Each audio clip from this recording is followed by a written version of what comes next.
রাজ্যে একের পর এক বাড়ছে অপরাধের বহর। চলতি বছরে লোকসভা নির্বাচনের পর থেকে গোটা পশ্চিমবঙ্গ হয়ে উঠেছে অপরাধের স্বর্গরাজ্য। রাজনৈতিক অপরাধের পাশাপাশি বাড়ছে সাধারণ মানুষের মধ্যে অপরাধ প্রবণতা। বাংলাদেশের এমপি খুন থেকে শুরু করে গেস্ট হাউসে ডেকে সঙ্গিনীকে খুন, সালিশি সভার নাম করে চোপড়ায় মহিলাকে মারধর থেকে শুরু করে কোচবিহারে বিজেপি করার অপরাধে মহিলাকে নগ্ন করে মারধর। অপরাধ যেন বেড়েই চলেছে রাজ্যে। এরই মধ্যেই নতুন সংযোজন শিশু চুরির ঘটনা। বিগত এক মাসে রাজ্যের পাশাপাশি খোদ কলকাতায় দেখা গিয়েছে একের পর এক শিশু চুরির ঘটনা। গত এক সপ্তাহে খোদ কলকাতায় ঘটেছে জনসমক্ষে দুঃসাহসিক শিশু অপহরণ করার চেষ্টার ঘটনা।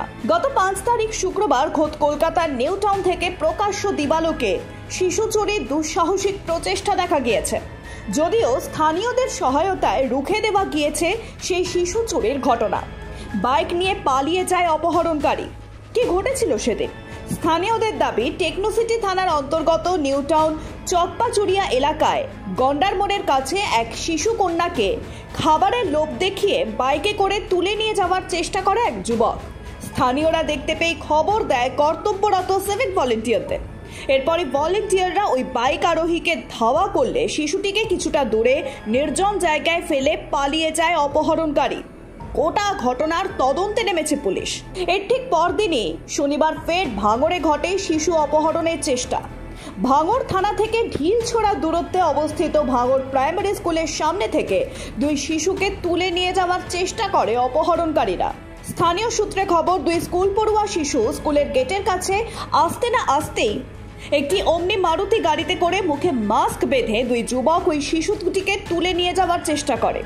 সেই সময় স্থানীয়দের তৎপরতায় মানুষজন ছুটে এলে শিশু দুটিকে ছেড়ে পালিয়ে যায় দুষ্কৃতীরা।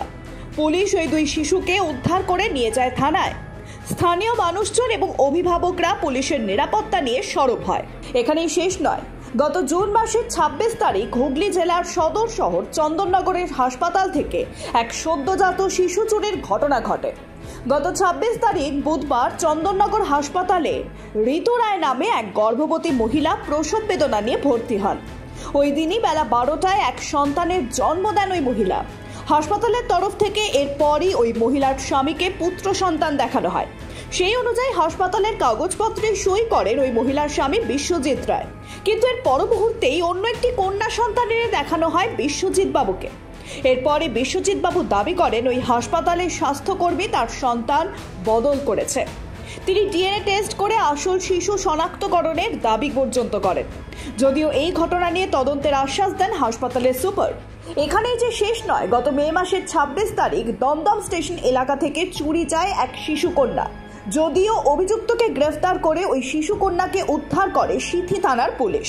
পুলিশ সূত্রে খবর, দমদম স্টেশনের সামনে ফুটপাতে মায়ের সঙ্গে থাকতো ওই শিশু কন্যা। গত 26 তারিখ হঠাৎ করেই সে নিখোঁজ হয়ে যায়। ওই শিশুটির মায়ের অভিযোগ পেয়ে তদন্তে নেমে সিসিটিভি ফুটেজ খতিয়ে দেখে পুলিশ। দেখা যায় ওই দিন সন্ধ্যায় এক ব্যক্তি শিশুটিকে নিয়ে চলে যাচ্ছে। এরপরে পুলিশ ওই ছবি বিভিন্ন জায়গায় দেখিয়ে অপরাধীকে শনাক্ত করে। জানা যায় অভিযুক্তের নাম মিন্টু হাজরা। এর 2 দিন পর মিন্টুকে ফাঁদ পেতে বিটি রোড থেকে গ্রেফতার করে পুলিশ। মে মাসের 23 তারিখেই কলকাতার মুচিপাড়া থানা এলাকার সূর্য সেন স্ট্রিটের ফুটপাত থেকে 9 মাসের এক শিশু কন্যাকে অপহরণ করা হয়। মায়ের সঙ্গে রাতে ফুটপাতেই ঘুমিয়েছিল শিশুটি। সকালে উঠে মা দেখতে পান শিশুটি নেই। আশেপাশে খোঁজ করে সন্ধান না মেলায় ওই শিশুটির মা থানায় অভিযোগ পর্যন্ত করেন। তদন্তে নেমে পুলিশ সিসিটিভি ফুটেজ থেকে জানতে পারে ভোর 4টে নাগাদ এক ভ্যান চালক শিশুটিকে অপহরণ করে। বিভিন্ন জায়গায় সন্ধান করে ওই ভ্যান চালকের পরিচয় জানতে পারেন তারা। জানা যায় ওই ভ্যান চালকের নাম ইন্দ্র দেবদাস। সে কলেজ স্ট্রিট মোড় এলাকার বাসিন্দা। এরপর তাকে আটক করে জিজ্ঞাসাবাদ করে পুলিশ। তদন্তে জানা যায় ইন্দ্রর 2 সঙ্গী শিশুটিকে বিক্রির উদ্দেশ্যে বিহারে নিয়ে গেছে। সেখান থেকে 2 দিন পর বিহার থেকে শিশুটিকে উদ্ধার করে পুলিশ। বিগত মাস 2 কলকাতা এবং রাজ্য জুড়ে বেড়েছে শিশু চুরির ঘটনা। নতুন এই আতঙ্কে ভুগছে কলকাতা সহ গোটা রাজ্য। আতঙ্ক এতটাই বেড়েছে যে সন্দেহজনক লোক দেখলেই ছেলে ধরা সন্দেহে গণপিটুনি দিতে উদ্যত হচ্ছেন স্থানীয় মানুষজন। যা নিয়ে কোনো হেলদোল নেই মমতা সরকারের, নেই কোনো সচেতনতা। বিভিন্ন সরকারি স্কুলগুলিতে সেভাবে লাগানো নেই সিসিটিভি ক্যামেরা। পুলিশের তরফেও সেভাবে সতর্কীকরণের ব্যবস্থাও চোখে পড়ছে না। শিশু চুরির ঘটনায় বিভিন্ন এলাকার পুলিশি গাফিলতিরও অভিযোগ উঠছে। অভিভাবকরা এক নতুন আতঙ্কে ভুগছে রাজ্য জুড়ে। Bureau report, Ritam Bangla.